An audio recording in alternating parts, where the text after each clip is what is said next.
The thing is, everyone is involved in sales, whether they like it or not, but very few people actually take the time to study sales. Welcome to Reimagining You, the podcast where we go beyond titles, resumes, and roles to explore how today's leaders build a personal brand that lives far beyond the business card. From door-to-door knife sales in the US, to leading Unilever's food service sales in the GCC, to founding the Academy for Sales Excellence in Dubai. Ramez Helou has trained over 100,000 professionals in more than 38 countries. My motto in life, you probably heard me say that before, is the inspire one more motto. So the biggest challenge that I help people with really is not teaching them how to sell. It's giving them the confidence in themselves that what they're doing is the right thing that will bring the sale. The person asked me, what did I do wrong? I said, well, let's first start by saying, what did you do right? You'll have to earn credibility because that builds reputation. The idea is I have to think not what can I get from you, but I want to think of what can I give you. That's the essence of networking. It doesn't matter what business or what you're doing. Where you are needs you right now. Learn from whatever you're doing. And there is no good time or no bad time. Now is a great time.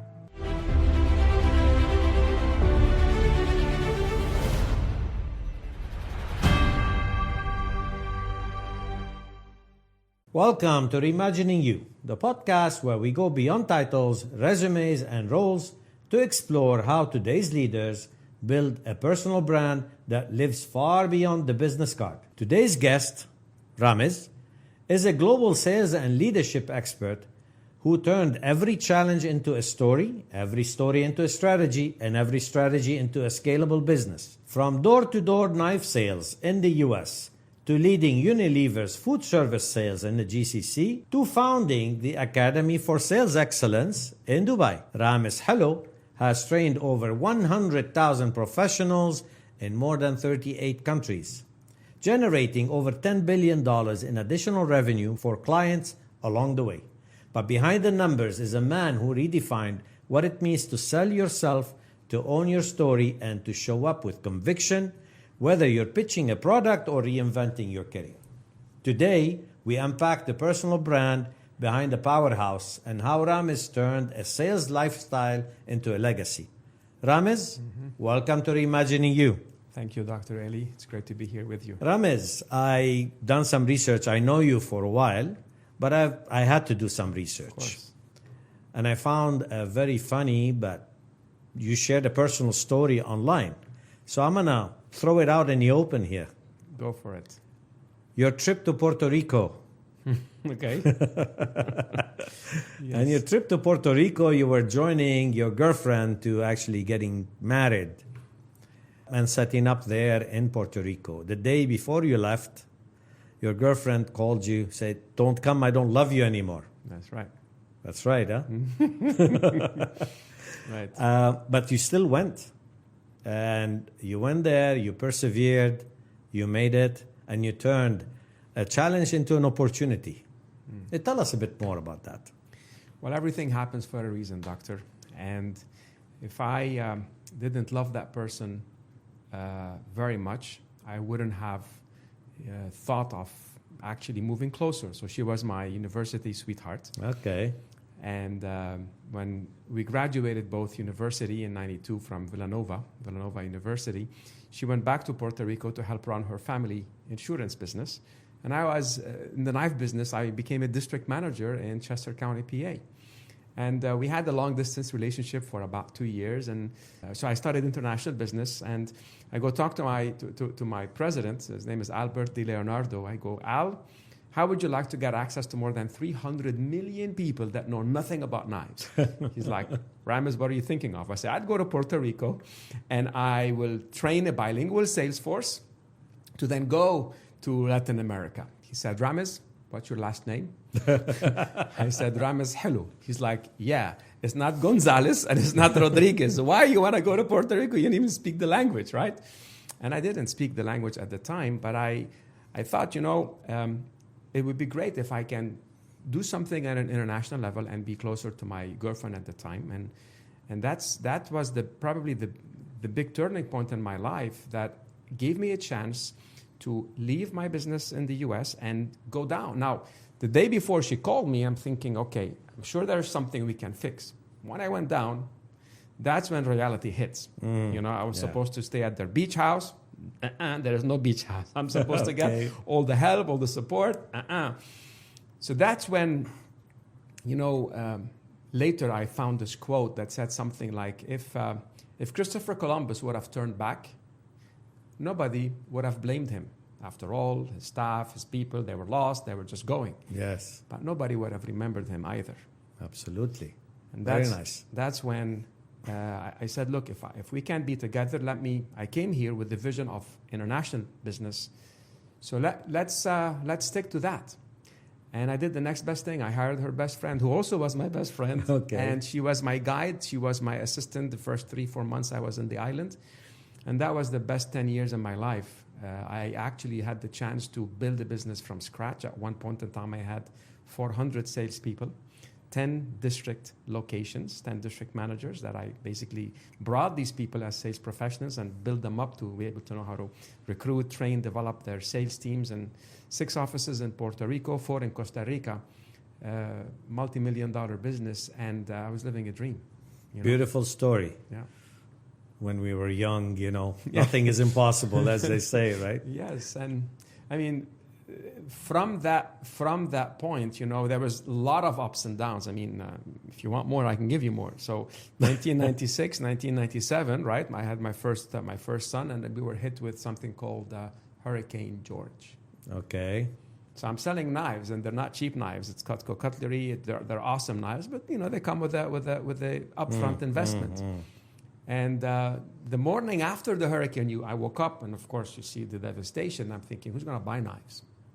Who's going to buy knives? And I took the newspaper from before the hurricane. I started the Sunday paper to see if there are any jobs, And after 10 minutes of feeling sorry for myself and looking for jobs, I'm thinking, there are no jobs out there for me. I don't like any of these jobs. I love my job. And my inner voice said, Ramez, what do you love to do? I said, I love to help people. And the other voice came and said, well, are you really helping people right now? And I was feeling sorry for myself. I was helping no one. So I said, well, let me call my people. Okay. So I did damage control. Just started calling my district managers. Hey, how's it going? Thank God everybody was okay. Mm-hmm. Yeah, there is damage. I said, guys, call your team members. Let's make sure take it one level down. Assess the damage. So we're doing these calls, and I call one girl, one of our field sales managers. Her name is Yvonne Irisari. If you're listening, you know the story. And I say, Yvonne, how you doing? Is everything okay? She's like, Ramez, I gotta tell you, I just sold $1,000 worth of knives. I was like, Yvonne, stop kidding me. Are you okay? She's like, no, I just sold $1,000. Like, how'd you do that? She said, it's so easy. Every time I would call my neighbors before, they would tell me, I'm busy, I'm working, I'm this. Now they have nowhere to go. Oh, okay, They have nowhere to go. And they said, come over. All right. And I'm like, brilliant, keep doing it. I called back my managers. I said, guys, look what happened. If there is an opportunity to suggest and to plant the seeds with our people, see what happens. Dr. Eli, you won't believe, right? It was sometimes in August, right, or September. Sometimes in September, we broke the all-time sales record in September. Wow. We broke the all-time sales record in October, in November, and in December. And we were in the 10th position. We rose to the second highest position, missed it by $1,000. Wow, what a story. That year. And this is, again, the basics of do what you love. And I was true to myself at the time and still am up until today. Quick break from the conversation. If you're listening to this, it means you care about building your success through your personal brand. And I have something for you. I've created a free masterclass that shows you exactly how to unlock your influence and position yourself for the next chapter of your career. The link is right below this episode. It's completely free. Enjoy watching. And now let's get back to the episode. Beautiful. Beautiful. So I'm going to move you now from Puerto Rico to Unilever. You've done an amazing job at Unilever as well. And then suddenly you woke up one day and you started your own brand, the Academy of Sales Excellence, or for Sales Excellence. What made that shift to create your personal brand when you were successful in the corporate side?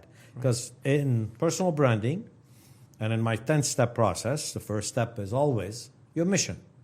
What's going to drive you? Are you going to, you have something to share to the world that you love to do, or something that you want to transition to as a portfolio, career, or what is it that the mission that you would wanted to embrace in the next few years that helped you create your own brand?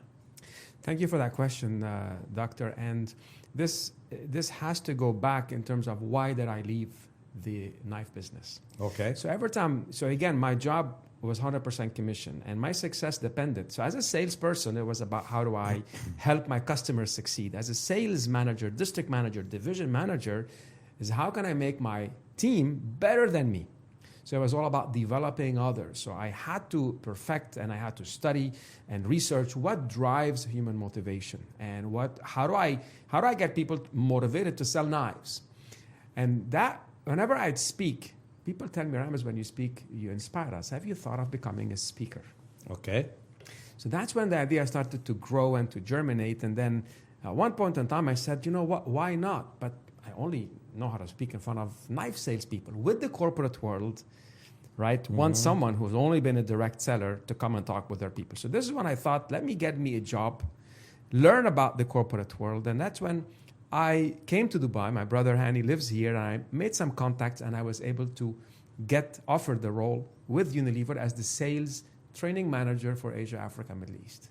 Okay. So I thought that was an ideal role for me to actually speak in the corporate world in multitudes of different cultures, and to indirectly, I was able to actually get a lot of insights to see what is not working, what's missing, and what is needed.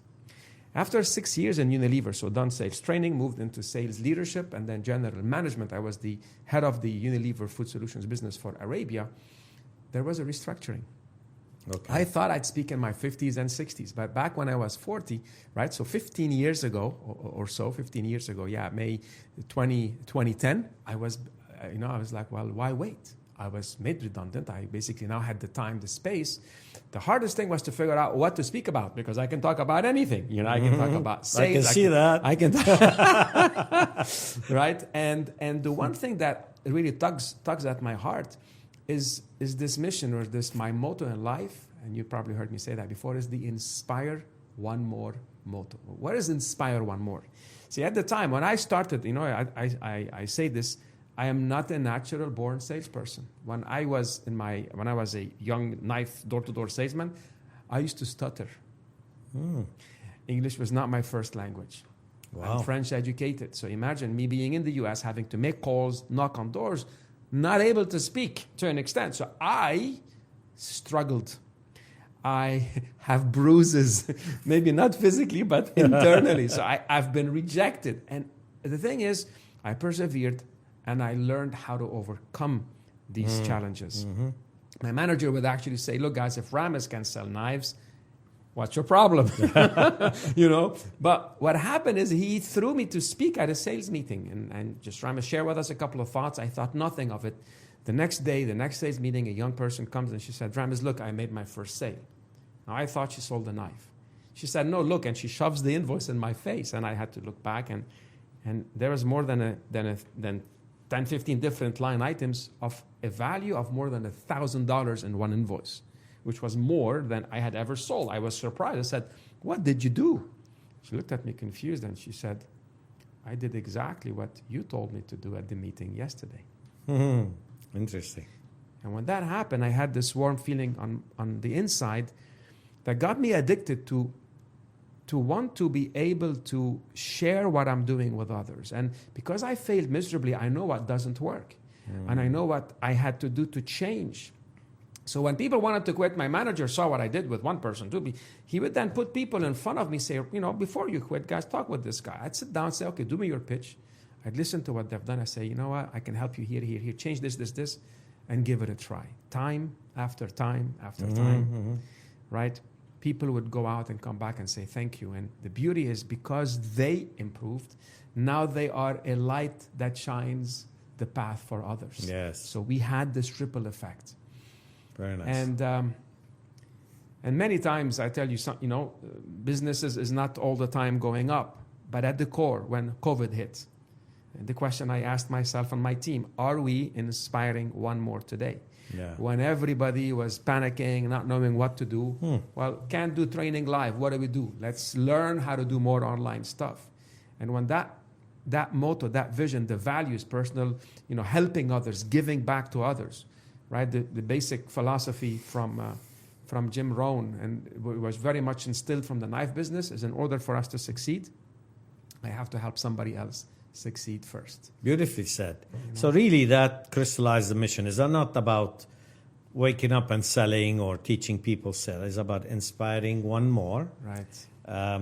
And helping the ecosystem that you have around you. You had a compelling event to think about a business by being released and have some time on your hand and what is your next chapter.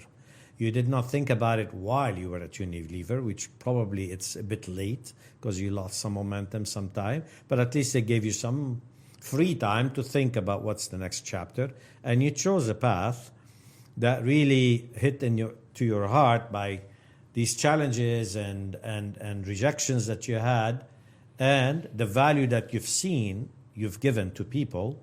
So that put it together, it inspired you for that mission. So I think for our audience and viewers, really start looking at this and take an analogy. Think about it, reflect on your current situation, on your dream, on what you'd like to have as a mission, not in terms of, the direct mission. I want to build a sales academy. This wasn't a mission at the time, I'm sure, but you wanted to inspire one more. Right. Beautifully said. Right. Yes, you want to say something? Yeah, I forgot, but good. Let me go for it. That's okay.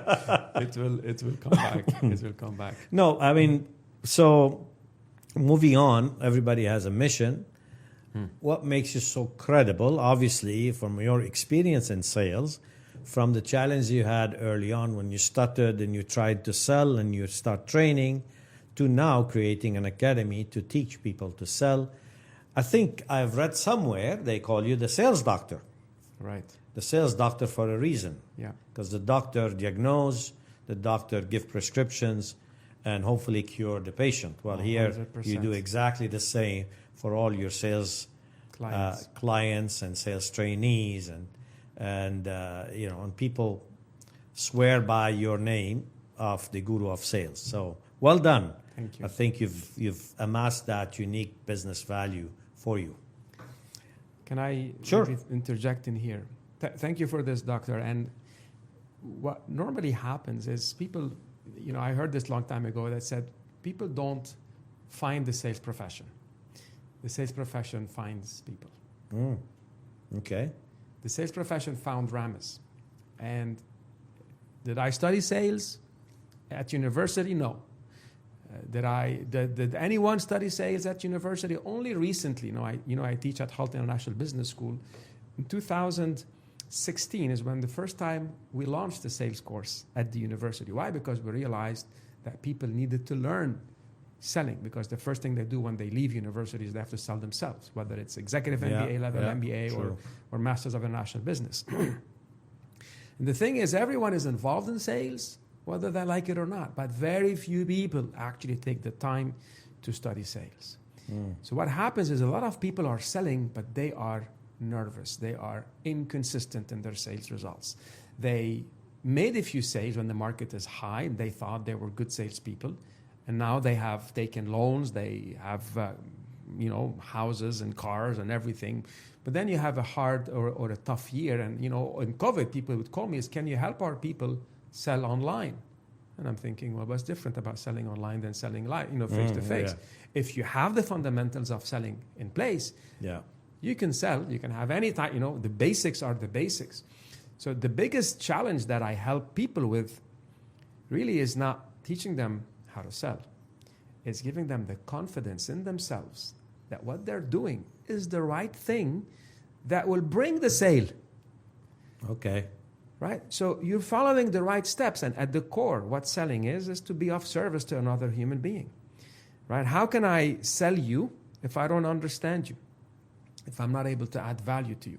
It's easier said than done, doctor. It's easier said than done. It's one thing to say it. It's one thing to do it. I'll give you a story. Just earlier last week, before I launched a new program with an organization, I actually did a simple field visit. So basically, this is a school of some sort. They do tours for the parents to see what their children are going to go through. And then at the end of that visit, the person asked me, now I wasn't there to coach her, but she asked me, so what did I do wrong? The magic question that everyone asks. I said, well, let's first start by saying, what did you do right? Okay. Right? And she's like, I don't know. I was friendly. So she couldn't enumerate the steps of the sale. So you have to, build rapport, identify need, offer solutions. So I gave her a few hints, and she smiled because she did a few things right. But what can you do better is the question I asked her, and here's where she blocked. Then I explained to her, do you know the difference between a shotgun approach and a sniper approach? I don't like the expression, but it's not a bad one.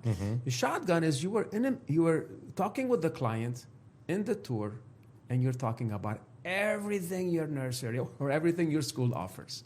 Everything. Okay. I said, well, what you got to do is before you start the tour, take a moment, and nice to meet you. The tour will take about 30 minutes for me to go through to the different parts. I'd like to take the first 5 minutes to get to know you, understand a bit more about your needs, your goals. And that's what the sniper is. That's where. And then let's go talk. So now let's say if the parent says something that I want, I'm looking to make sure that my son develops their motor skills, or I make sure that my son. So then you say, well, this is our playground where your child gets to develop their motor skills. When you go to the other speak to the needs of people. So it's not about everything. So really being authentic. And when you go to a mall and someone is trying to sell you something, you stop listening after the first 10 seconds. It's like, Habibi, relax. This is not what I'm looking for. And you can see how annoying this gets to be. Yeah. So I always remind people, think of how you like to buy. And when I give these examples and stories, then it connects. But the thing is, doctor, is no one is there to actually look at the person and actually hold a mirror and show them what they're doing right and what they can improve. And that's where Dr. Sales comes in. And that's where, I do observations. I listen to calls. And typically, most organizations, they have a big hole in their pockets because no one is actually paying attention to the one-on-one conversations happening. Yeah, because they happen outside the office, and then management sit in the office. So the job of a manager is not to sit in the office. The job of a sales leader, a sales coach, is to go out with their team. I'm not saying go out 24/7. Yet you must dedicate, whether it's 30%, 40% of your time. That's what sales coaching is. And you go observe. And when you observe, this is when you get the insights. And then you can apply these insights. There's another nugget in how you give feedback, because people are resistant. Yes, I know, but. The yes, I know, but. Yes, of course. But there we go. But today's session is about you. Okay, not about at a university 101 in sales. Yes. So I want to know the true Ramez and the powerful brand behind Ramez and the way you orchestrated that. So we talked about the mission. Yep. We talked about your unique value, which is brilliant. We're going to move now to what I call the activation, which is phase 2. Yep. Yes, you can inspire one more. You can train people. How did you go out and tell the world?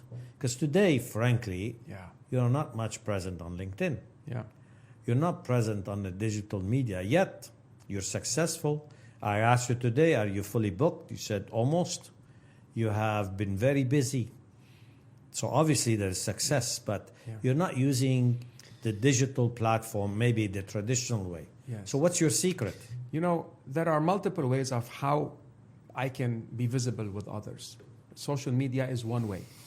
I chose, I didn't have a lot of, let's say, well, the fortunate thing, back in 2010 when I started my business, it was easy to do anything and be visible. Today, it is very difficult. Yes. So my number one go-to is simply my reputation and me ensuring that I leave the customer extremely satisfied with clear deliverable, with clear, how did I come up with this 10 million? Mm-hmm. I keep track of what customers tell me after each engagement. I link the sales to the behaviors and KPIs that we set together over a period of 6 months, 12 months. I can track, link back the results to what they've learned with us. And when I give so much to people, guess what they do? In any meetings, I get people to talk about me. Okay. My phone doesn't stop ringing, Dr. Eli. So really, if I can tell this to anyone, look, it's great to spend time and be able to build your online brand. And you know what? It is definitely a viable model. And my goal is to be able to do more. And currently there is works to be able to create more and give more to my followers and my community. But at the core, it's the one-on-one interaction. Yes. It's making sure that every opportunity I have to inspire one more, to get the results, to get someone confident talking about me in results, in what they've done. I just came from a meeting before coming here from somebody who basically referred me yesterday, and they said, you must work with Ramez. And the conversation was like, I don't know why this guy said that, but I have to work with you. Okay. Let's figure it out. So I had to understand his needs. And so again, I'm very fortunate. So reputation, really, I mean, reputation is superseding everything. And to build reputation, though, you need to be visible. You need to earn your reputation. Correct. And I just add one thing. Yeah. So let's say I charge $100. My goal is to give $1,000 worth of value. Yes. Right. So it's easy to pay $100. Right. So when someone comes to me and they, let's say, were, an average size deal of $100,000 or $50,000 or 20 or whatever it is, right? I can help them break even of whatever investment by sometimes making 2 or 3 sales. Okay. And everything else becomes. And sales is easy because it's tangible, right? If Absolutely. they score the bigger sale or the bigger volume or get their first sale or their biggest client, I think, that pays off 1,000 times your cost or the cost of the academy. 100%. Very good. So for our audience and viewers, I just want to a little bit summarize. Yes, please. Few of the takeaway points, right? Mission comes in from a compelling event or from an ambition or from a dream. Think about it. Start thinking early before you leave the job or before you let go or they let you go, right? And start building the blocks for it, right? And when the time comes, you're just going to jump. So that's 1. 2 is think about your bigger mission, not I want to open a restaurant or I want to be a portfolio creator. What you want to do in life, like inspire one more, and that crystallizes everything and guide you along the way. 2 is earn your credibility. I mean, for you had it well done from the days you were selling knives to Unilever, by training everybody, by seeing the results of training. But for people who do not have credibility, you have to earn it. How do you earn it? By working at it, by showing, by demonstrating, by studying it, by reflecting on it. You'll have to earn credibility because that builds reputation. You've earned that through credibility, and then that builds your reputation. You didn't need the social media to amplify your visibility. So that's why. So it really depends on which area and which angle you navigate to start. You want to build credibility and show your visibility for that, or you build it through your years of experience. And that's what I call stay in your lane. So a lot of entrepreneurs, and this is a question to you, I know you're always sticking to your lane. You're in a swimming pool, and you're one lane that you're racing with, and that's the lane. You're not moving to the next lane or the third lane, even though you tried to venture. You ventured with me on some other projects to go outside the lane, yet you're back to where you're comfortable in the lane. I had several guests on the podcast saying, stay in your lane is good, or stay in your swimming pool, which is is it a tech Is it oil and gas? Is it FMCG? That's the swimming pool. Or if you have an idea, just venture out and you'll have a green field. So what's your take on where do you find your area of movement, of your area or your sandbox? So thank you for that question again. And my sandbox is helping people to solve the sales mystery. Okay. Sales mystery, meaning I call it, some people call it, I had a CEO once tell me, I like surprises for my birthday alone, not at the end of the month or the end of the quarter. I don't like surprises in terms of the ups and downs of number of sales. So Okay. I wanted to focus there, and that actually targets for me my two core, my sweet spot, my superpower, helping salespeople and helping sales leaders. Okay. Right. So really navigating that lane. Yes. Whatever industry comes in, it's really that lane. Yes. Which is great. I mean, Yes. that's specialization is good. Right. I want to move to the next one. Could be more challenging. Network. Again, you build reputation through your referrals, through people that customers are very happy. They spend 100, they get 1,000 or 10,000 in value. It's easy to give referrals. Yes. But I'm sure you have a big network. I mean, on your LinkedIn, you have 3,400 followers, but I'm sure your Rolodex on contacts, you probably have the 10,000 or the 50,000 contacts. Because every time I need something, I call you, you know this person, right? Mm-hmm. So how do you manage your network? And let me preface this by, a lot of people think networking is a business card. You go to a convention, you go to a meeting, you go to a social event. And here, this is Ramez Helou. I am the CEO of the Academy for Sales Excellence. And pleasure meeting you. And the other person says, well, I'm Eli Daher. I am pretty much the janitor here, and this is what I do. So what we relate to each other says, can I sell him something? That's your thought process. Can I benefit from him? Can he introduce me to somebody? So it's really a relationship of benefits. If I don't have benefit from you or I don't see benefits, that's a nice acquaintance. Good to meet you. And then we move on to the other person. And that's what people do traditionally. 90% of the people, I've been in social circles, I've been in conferences, and that's what they do. What do you think of that? I think that's selfish. Okay. And in life, there is either givers or takers. You'll have to earn credibility because that builds reputation. Okay. Would you like to be next to someone that is always looking to get something from you? Not at all. So why do people do that? It's the natural instinct because we're hunting. Yes. But there is something a lot easier than that. All right. Things can be a lot easier than that. And that's understanding the laws of influence. How can you get someone to want to help you out? Everyone that you meet has a Rolodex of thousands of names, but they're not giving any of them to you before they know you, like you, and trust you, right? So is my engagement with you leading to any of those? So if I'm looking to see what can I get from you, guess what? I'm asking selfish questions. The other way around is using the law of reciprocity, which is understanding what can I give. So I understand who you are, what are your goals, what are your ideal customers, your ideal clients. And I have many of those. And the idea is I have to think not what can I get from you, but I want to think of what can I give you that causes you to want to remember me. Now that is at the very basis of human connections and human relations. I'm going to just jump in on one thing. I'm going to tell you one thing.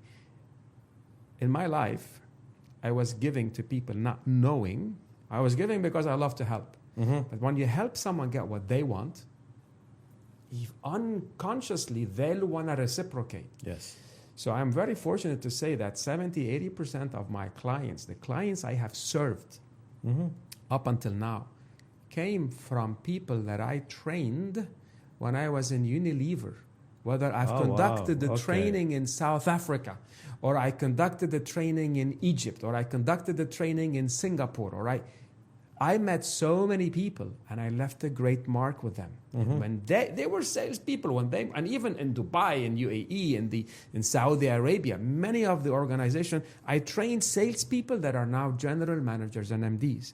Who are they going to call back? Who has inspired one more? So they come back. So again, I learned this, by the way. I was doing it unconsciously, but who actually was able to decipher this for me is a guy called Phil Bedford. I don't know if you know Phil Bedford here locally. He is known as the Rebel Networker. He has this basic concept. It's part of something called Ascentive, and they teach these basic principles. And I met him at an NLP, Neuro-Linguistic Programming seminar at one point in time when I was leaving Unilever. I'm this direct seller, and then he said, let me invite you to one of my seminars on relationship marketing, and that became so obvious. It's like, whoa, I do that, but I did that. It wasn't a process. Yeah. So when I realized what I do so naturally, then how can I make that more of a system? So this is probably the best advice I can give anyone is when you meet someone, don't think of what you can get, think of what you can give. And if you sincerely ask questions about, family, occupation, recreation, goals, if you ask these simple questions, you get to know them. And you always say, it doesn't have to be that you got to give them business, but somebody might have an interest in a referral, or I've referred people to my medical doctor, to my dentist, to network. Now I do good on both sides. So the doctor that I refer says, thank you for the referral. Now I actually cause the law of reciprocity. I give them person some value. So guess what? A doctor is sitting and someone is opening their mouth and he's asking them. And when people say, oh, you know what? It's really hard to find good salespeople. Aha, you need the sales doctor. Who's that? Mr. Helou, right? So what goes around comes around. Very good. Very good. And that was a trick question, by the way. Uh-oh. That was a trick question, but you answered it brilliantly. And along with a few of my podcast guests, Adrian Gostick, I can remember that. This is what really marked my brain with the way he explained it. So well said. And for our audience and viewers, please practice that, because that's the essence of networking. Try to think how to give, and then reciprocity will play. I'm going to ask you now another challenging question. Shoot. And hopefully, and I'm sure you'll be always authentic and honest. One personal failure.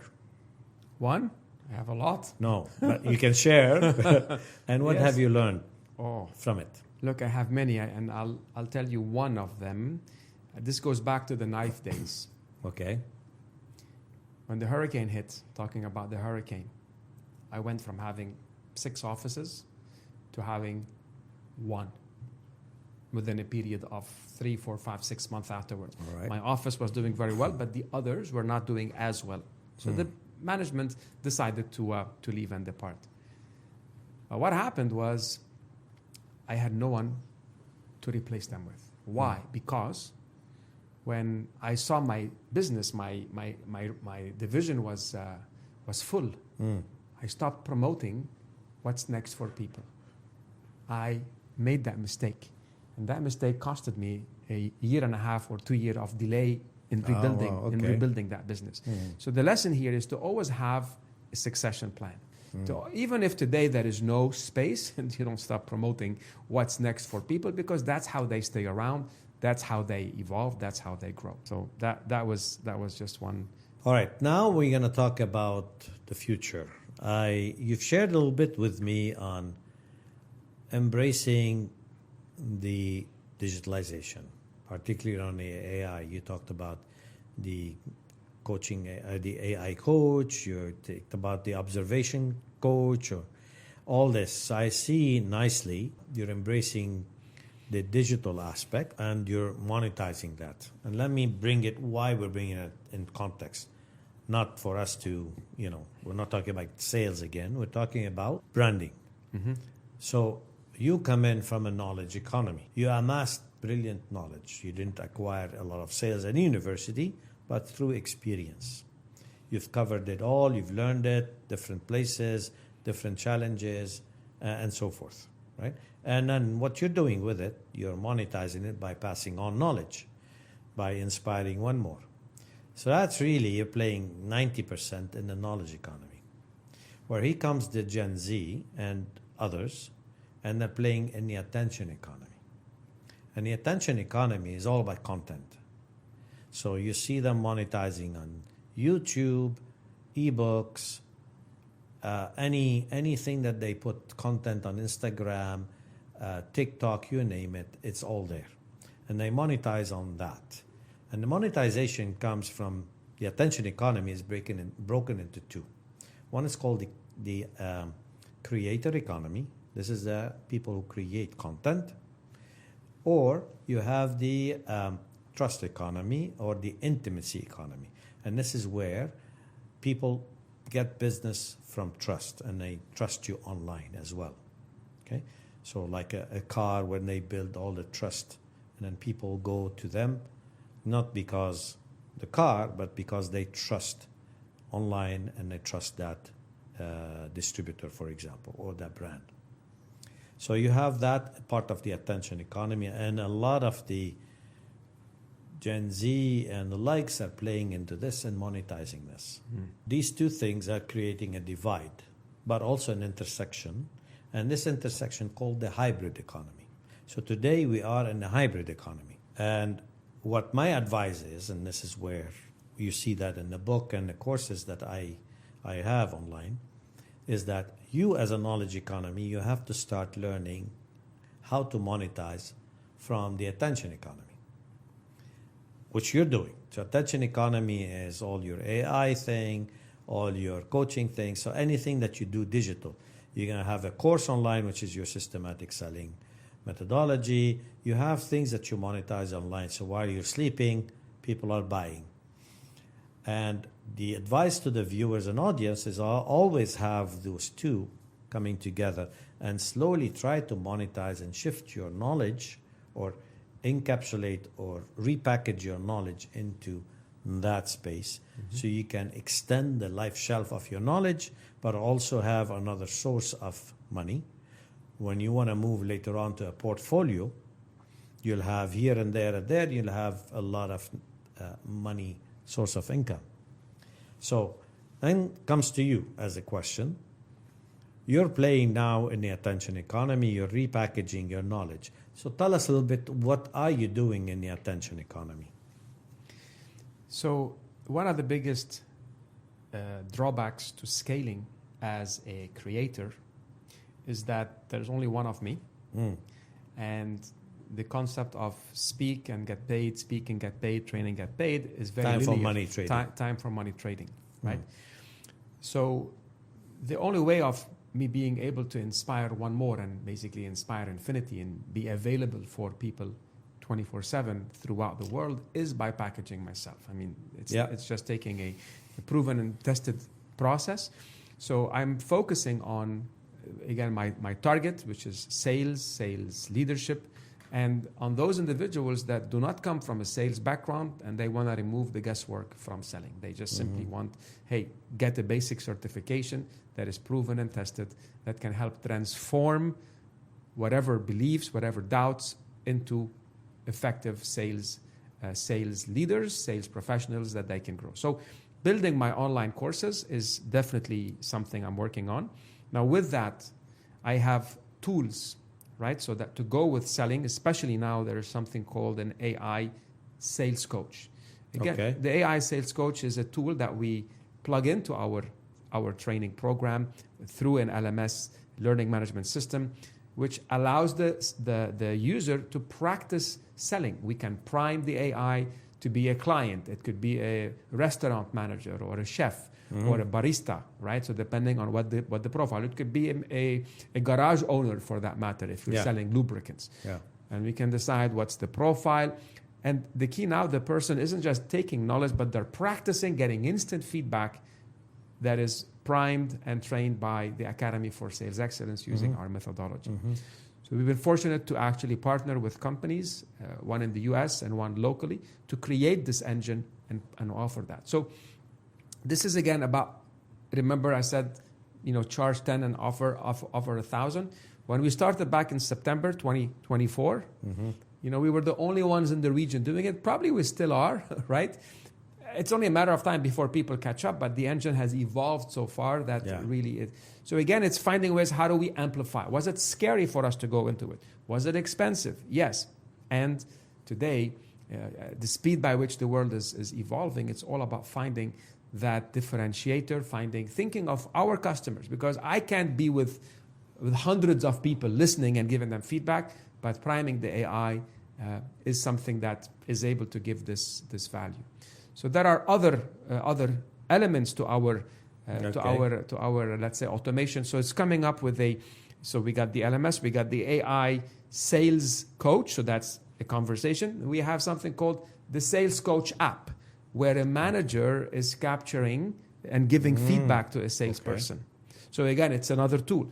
So it's something that we used to do back manually, but today there are very few companies that have this whole process in place. So when we train and when we offer this system, we don't want to leave people with an Excel file, because everything gets lost. We want to help them build the system, and as you know, people don't rise to the height of that people fall to the systems that they have. So something like that. You can paraphrase that thought there. So it's all about building systems, and of course those can be monetized by giving value first. We get value in return. As simple as that. Excellent. Yes. So some is repackaging your knowledge, or some you digitalize some paperwork that you've done, but some also you automated. Some are embracing the new AI and to much more efficiency and much more predictive and productive. Absolutely. Very and good. It's all through voice analytics. So you're having a role play with someone, and it just gives you everything. Beautiful. Yes. Beautiful. Yes. Our last question, and I promise this will be the last. An advice to our viewers and audience. Should they start their own business? Should they think about their mission? What do you think we should tell them from your story, from your journey, that hopefully has a bit inspired them? What would be the words of wisdom and advice that we'd want to give them? I heard this long time ago, and it made an impact on me. And it was like in life, there is either leaders or there is followers. You have a choice to decide which one of the two you want to be. Now here's the interesting part, is all leaders were once good followers. Oh, okay. In a sense where today, in order for people to lead, I had to follow. So I was a good soldier, I learned, and at one point in time I was ready to go then fly the coop and give back to others. So I tell the audiences in here, you know what, it doesn't matter what business or what you're doing. Where you are needs you right now. Learn from whatever you're doing. Mm-hmm. The other thing is the concept of when do you build the roof? Do you build the roof when it starts raining? Before it starts raining? I like that. Or after it starts I'm raining? going to use that. Please. Okay. Right? The answer, of course, has to be before. In other words, avoid being surprised, right? Surprise, there is this. Surprise, there is that. And I think you are somebody that I've learned from always having this backup, or this plan B, or even plan C. So thinking 2-3 steps ahead, and realizing, well, if my family is dependent on me, if something happens, what's next? So again, there is no good time or no bad time. Now is a great time, right? Mm-hmm. If you wait for things to be ready, nothing will happen. So it's all about you, and you have a process, you have a system. I think if people would be very fortunate to have you guide them, because I've worked with you, we've done certain projects. I think it would be a fantastic, you're a fantastic coach. You're somebody that says it the way it is, and I love how you are very pragmatic. You get things done.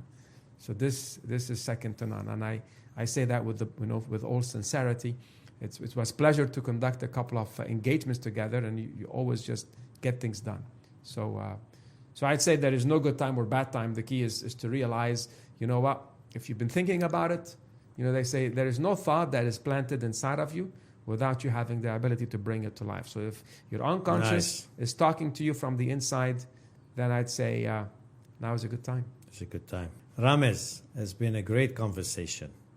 Thank you for coming today, Thank you for accepting to be here on my podcast. I hope that we inspired the viewers and audience with your journey, with your story. I love the word inspire one more. I think that resonates very well. I love the story of your network. And I love what you have talked about here, even with your personal story. And I still have that tuna and cornflakes story on the side in my pocket for maybe another episode. But you've been very authentic, transparent, and a great guest. Thank you so much. It's a pleasure. Until next time. For our viewers and audience, stay tuned for next Thursday for another guest on Reimagining You. Stay there.